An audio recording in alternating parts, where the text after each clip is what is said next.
It's a way of life, it's a struggle sometimes, but even dark nights, see the light, just open your eyes. If you can look beyond the filth, reading all the lies, raise your head up high and aim for the sky. If you could dream it, you can live it. It might take a few times, but the only people...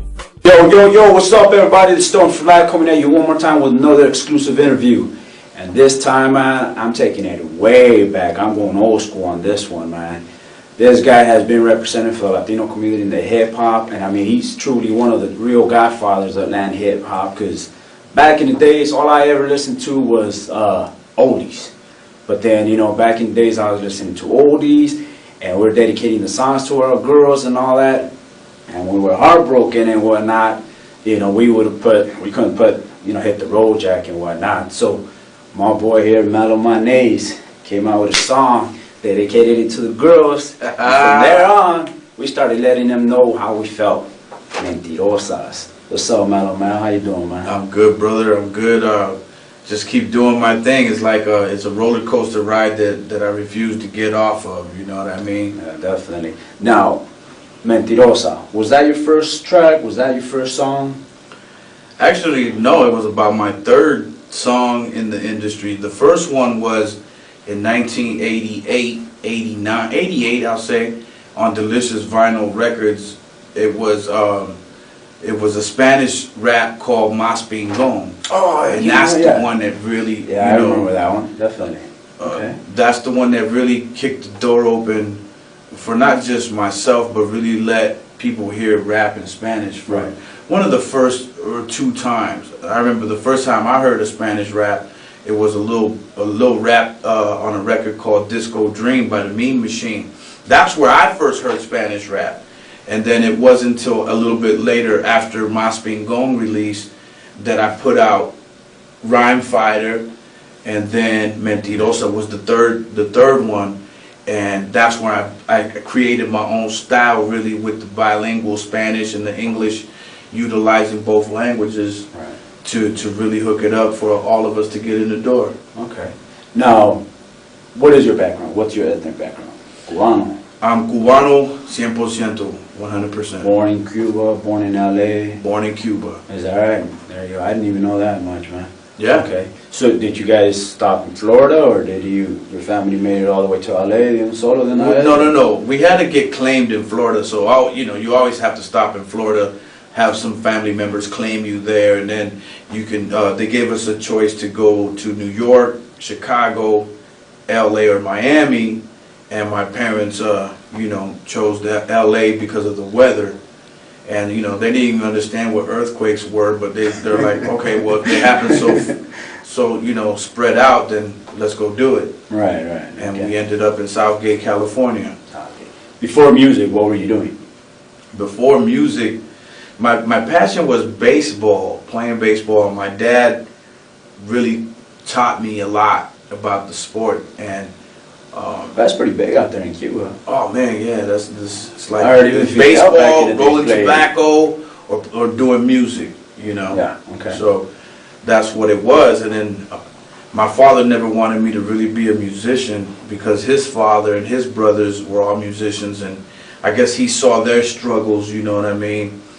And so baseball was my thing, and then hip hop started to call me. Okay. At about the age of 15, 16. And that's how you got into it. Exactly. One thing led to another, and then that's how we first kicked it off.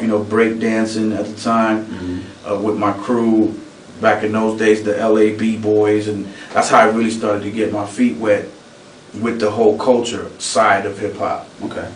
And now after the whole Mas Pingon, Mentirosa, what transition from there? Oh man, I fell out of love with fame and really corporate America. I was falling out of love with Capitol Records on my second album. They kept telling me they wanted every song, basically all the singles to be like Mentirosa, you know what I mean? It's like there's so many stories you can make up, about one thing that was already a classic at that time. So it was like, I didn't understand how corporate America could just, want something so regurgitated over and over and over again. So I started to notice that hip hop was changing and more underground was becoming the mainstream at that time. So I was growing and trying to grow with the music, and then Capitol Records, by my third album, I gave them an album that was so underground they had to hate it. Right. In other words, I was trying to get out of there.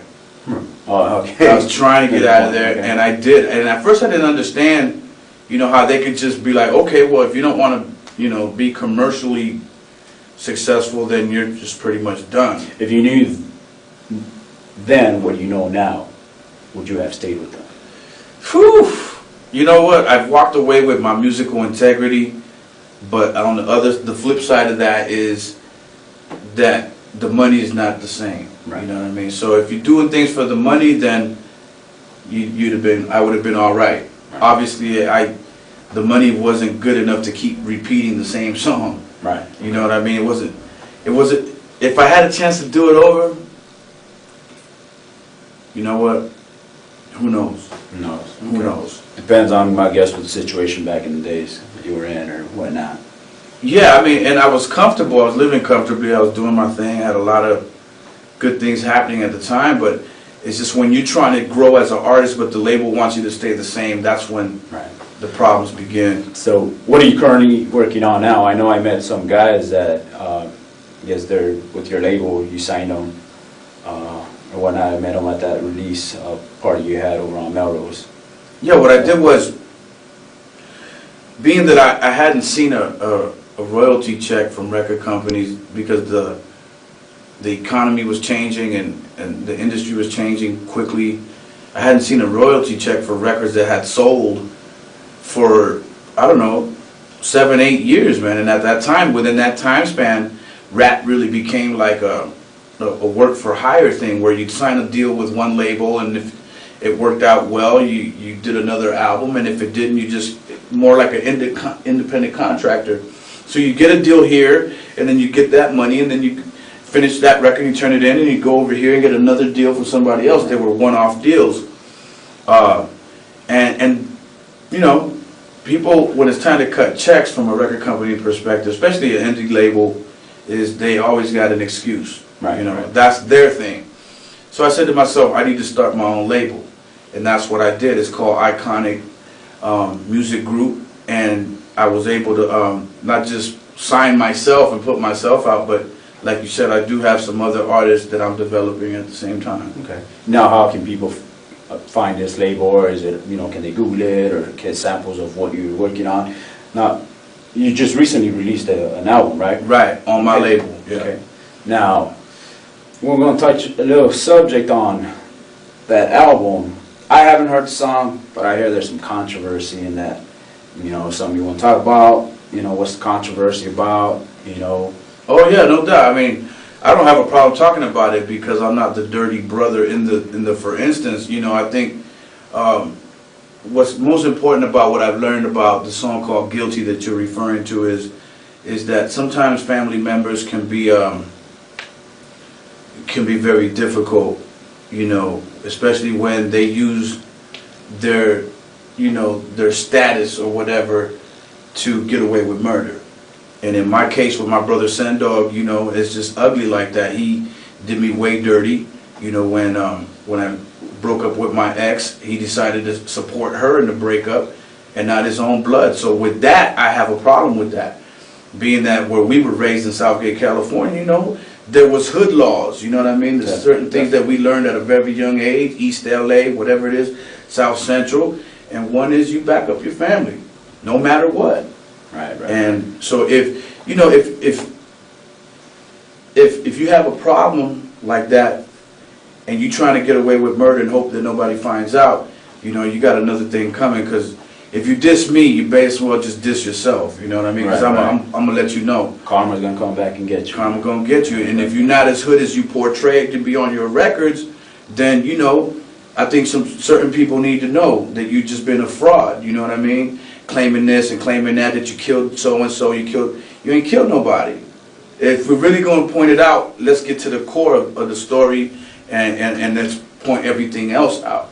My thing is, you know, I never had to be a rah-rah dude to get my point across, you know, or I tell people I killed this many people on a record, or I smoked this, that, and the third, whatever. It is what it is. If if you've been phony, then you can do things like that to your own family. Right. You know what I'm saying? At the end of the day. But the album is called Restoring Order, and it's a great album. I think, you know, hip hop needs it right now.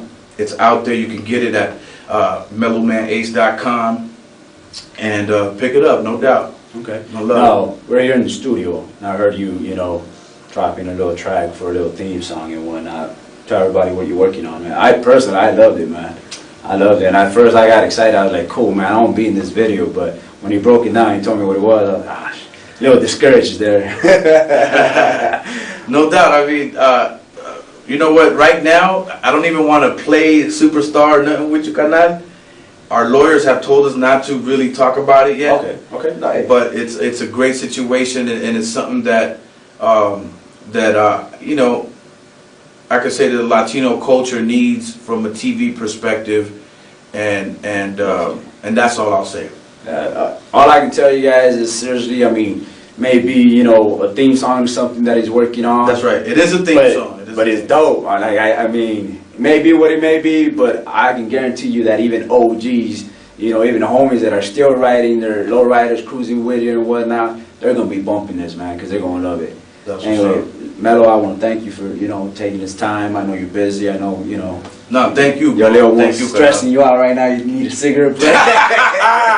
But I appreciate you. He's stubborn for life. Hey, stubborn for life. Isn't he? That's what's up. Anyway, like I said, you know, anything you need, you know, you have my support, and thank you. I'll be updating my website with, you know, I'm gonna link you up so people can pick up the latest CD. They want to listen to that one track we were talking about, and I mean, you guys can, you know, look up Mentirosa and, you know, try to lay it up and just support my man, because definitely he's one of the first ones to put it out there for all these other cats that sit there and want to rap about I started all this. Listen, if you're under 35 and you're talking about I started this, he can tell you otherwise. My boy Mellow Manace representing right here for the Latino community, baby.